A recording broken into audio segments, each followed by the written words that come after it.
Hi and welcome to Thete Gaming, and in this video I'd like to discuss the different levels of games in our hobby, and prompted by a video on this topic, wonder if Games Workshop should really try harder to work on entry-level or gateway games. Essentially what prompted this thinking was a video linked on my local gaming Facebook page, which I will link in the description below if you want to watch it yourself, and it was talking about simple entry-level games. This isn't about arguing that Warhammer battle games need to be simpler. I know some people say that, far from it. I enjoy the extra layers of complexity with Age of Sigmar and 40k. Now, in some cases, you could argue it would be layered on a bit better, and I definitely think Games Workshop could help out a lot more with tools. For example, I create for myself cheat sheets for both Age of Sigmar and 40k. You need a reference tool to help you play the game properly. That's all there is to it. You cannot just go in and play the game unless you know your army inside out. And it's not enough to just flick through the codex or battle tome when you're playing the game. Some people will try that and you just get so many things wrong, or you forget so many things. Not only does it slow things down, it only helps you with the rules you know you need at the time. So let's say you're attacking with a unit of Doomfire Warlocks, for example. You can go to the book and you can look up their combat stats when it's the combat phase. You would do that because you know you need them at that point.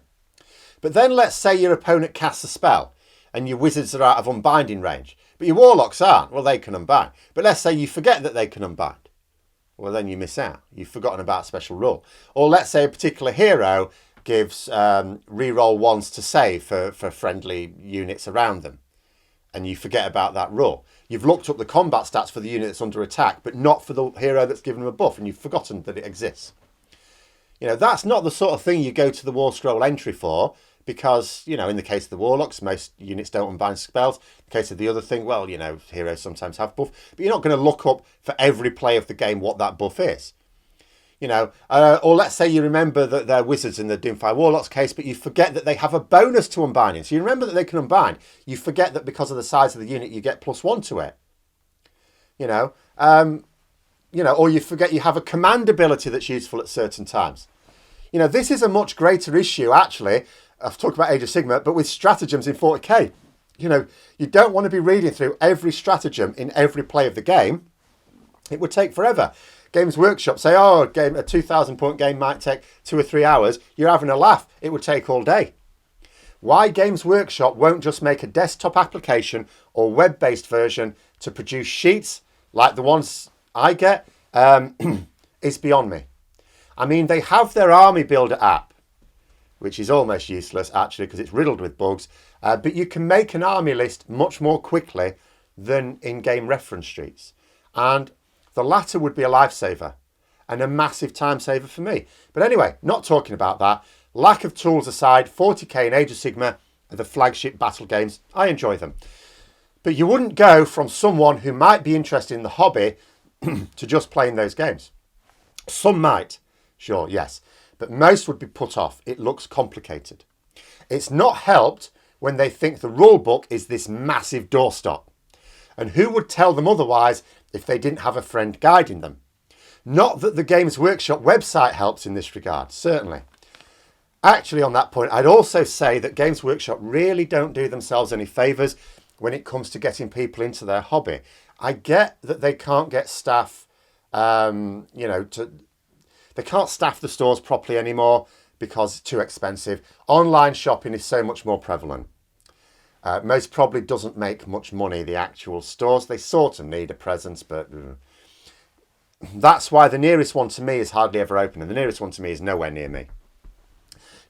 Nowhere near me. I haven't got one within tens of miles of me. And even when it is open, you know, during the opening hours, it's sometimes not actually open. What I don't get is why they don't act as a hub for hobby groups.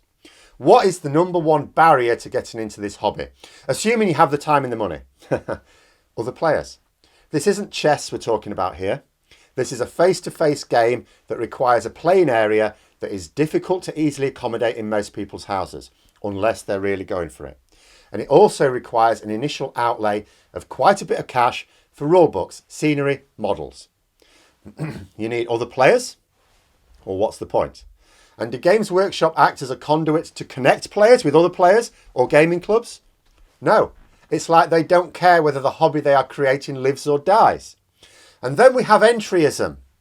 So let's say you've sorted it all out yourself. You have got the time and money to get into it. You've found a local gaming club. It's not realistic for new players to be just expected to get into 40k or Age of Sigmar independently. So what did Games Workshop do to entice tentative potential players? Something that's easy to get into, an entry game.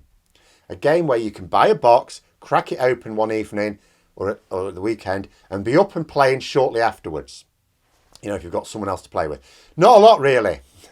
The thing is that everything is either unsupported or would appear complicated.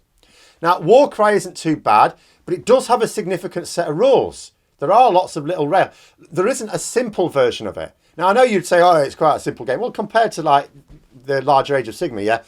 But it isn't. For a new player who's never played these sort of games, it's not like a quick scan of rules and you're straight into it. You could not crack that box open and be playing it an hour later. You know, this is a weakness, I think. It would be better to come up with a beginner's version of the game. Something really, and I mean really simple. It wouldn't have much scope, but it'd be really simple, and it just takes a page or two of rules, and no more than that. And no small print to fit it into 2 pages. 2 pages of rules, no frills, basic, unsophisticated, fancy skirmish. Just mash them together. Then you have the full rule set in the advanced section for players to step up once they're comfortable with the basics. Now, Warhammer Quest. Now, I was one of the lucky ones that managed to get a copy of the latest Cursed City. I would argue the same thing. It does have quite a few fiddly rules that add interest, but also means it takes longer to just get in and play a game. Now, this would have been better in 2 sections. The dead simple version, which didn't have all the extra interest, just dead simple version, and then the extras in advanced rules. Like the bit about time passing and the undead enemies getting stronger when darkness falls. That's a really cool rule. But put it in the advanced section. You don't need it just to play the basics. Make a game really simplified. A simplified basic version of the game. Add extras into the advanced book. That way it's more accessible. Except there's no point in that because it turns out that Games Workshop only had a very limited run of the game. And when I say a very limited run of the game, I mean one that sold out in 5 minutes flat. So they didn't even make anywhere near enough to satisfy the initial demand, let alone allow a potential new player to acquire it. A new player would not have been there waiting for that pre-order to come out. They wouldn't have even been aware of it. You know, they will not have been spamming the web store that was on live support because it was failing badly at a specific time of one particular day. You know, so as far as Cursed City is going, new players don't really have it. Then for the 40k universe, you have Necromunda. But that has multiple rule books. Might well have a really simple 1-page rule set for beginners for all I know. I don't play it. I haven't played it for some time. But, you know, if as a new player you're looking at it and you think, there's a lot of things here. There's an awful lot of stuff to this. That would make it completely unlike anything Games Workshop have produced. If there is just a 1 or 2 page set of rules and then everything else is advanced. But again, it's not evident. If that is the case, it's not evident. Lord of the Rings, I think, is unnecessarily fiddly even for me. Would take bloody ages to learn that game. Kill Team isn't bad in terms of a quick rule set. Now, that one, yes, you can get straight into it quite quickly. Unfortunately, it's a crap game. Problem with Kill Team is that in order to prevent one player wiping out the other immediately, you miss almost all of the time. You roll your dice. You can have a whole turn where you are very likely to do nothing at all, apart from maybe move. So your entire turn can be spent achieving nothing. At least in Warcry, the models have quite a few wounds. So you always accomplish something of value in a turn. Even if you have a bad turn, you'll do something. It might not be enough. It might be really bad, but it'll be something. The other problem with Kill Team now is it's not as relevant to the latest edition of 40k. So it's not as effective a gateway into that either. Blood Bowl is probably the best standalone game that you can pick up quite quickly. But it's not a gateway game. It's what it is. It's isolated. It's a novelty fantasy game that has nothing to do with the others. There's no progression. Learning Blood Bowl will not help you step up to Age of Sigmar, for example. It doesn't teach you any basics that would be helpful for more advanced games. If you go from Blood Bowl to Age of Sigmar, you'll be no better off than someone who goes from no experience of any tabletop war games to Age of Sigmar, other than possibly recognising some of the races involved. Games Workshop is in a very different place to when I was growing up. See, they used to make models to supply their games. Now they are quite clear that they are a model making company who makes games to use those models in.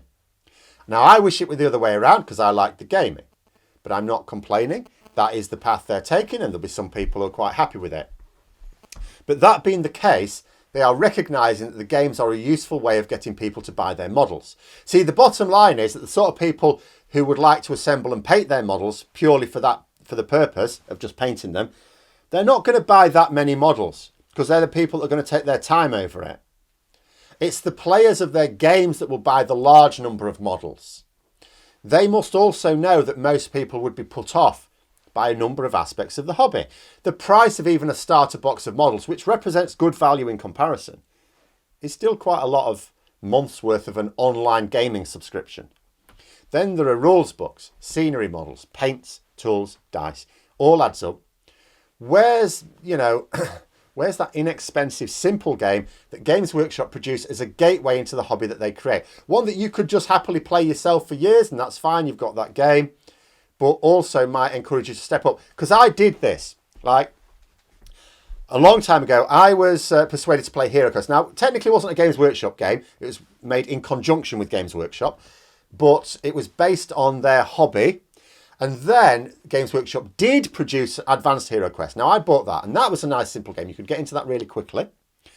Because of Advanced Hero Quest, I got interested in Skaven. There's quite a bit of Skaven in there. I went into a Games Workshop shop one time and bought the Skaven Army book. Not for the rules, I wasn't going to play Warhammer Fantasy Battle, but for the background, I was interested. And then met someone who played it, and then it talks about the Skaven. I knew a bit about the background. Started, playing a few games there, got into the hobby that way. Gateway games. Don't have them now. Don't have them.